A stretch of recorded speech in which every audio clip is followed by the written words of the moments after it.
Analysis on this now from Haytham Faraj. He's a retired Marine Corps officer and lawyer and joins me live now from Beirut. Thank you so much for being with us on the program. I'd first like to get your assessment on this push to advance the relationship between the two sides, who seem to be equally invested to bolster ties. Well, thank you for having me. It's nice to be back. It's been a while. Look, there's a pragmatic approach by both sides, even though they were presumptively on opposite sides during the Syria war. Syria, or Alsharaa today, continues to depend on Russia for wheat. Syrian money continues to be printed in Russia. There is a relationship that is ongoing, and the pragmatic approach would be to maintain that relationship.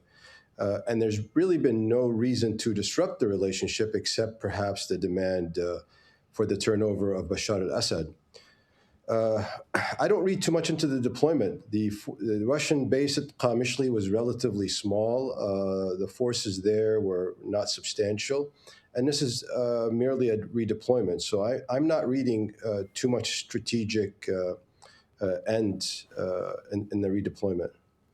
So from a military standpoint, do you think that Moscow would decrease its military presence moving forward in Damascus? I think they're going to continue to remain in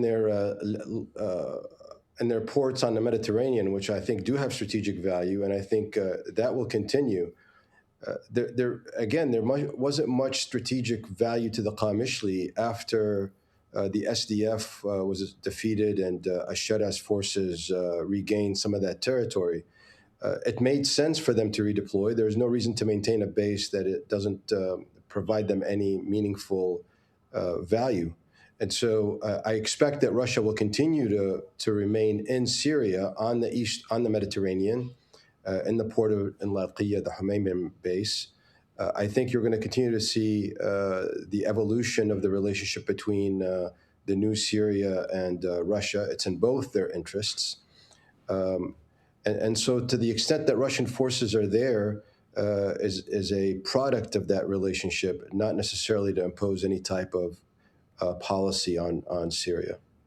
So as that relationship evolves, where do you think the extradition of Bashar al-Assad falls on Asharaa's agenda? Where does accountability stand at this point?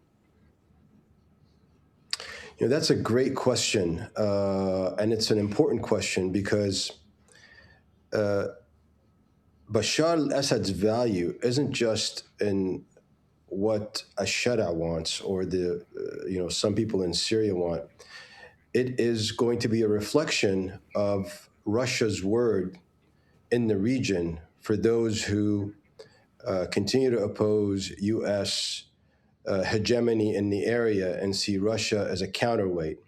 And so I think turning over Bashar al-Assad, if it was just Bashar al-Assad and no other value to it besides that, it would be an easy answer. But I think Putin has to be calculating here, because if he turns over Bashar al-Assad, he's not merely turning over Bashar al-Assad, but he's betraying all the, I would say, the counterweight to American hegemony in the region and Russia's word to those organizations, people, and so on. And so I think what I expect Russia will do, the strategic approach for Russia would be to continue to manage the relationship, develop the relationship with Alsharaa, Syria, and continue to give safe harbor to Bashar al-Assad.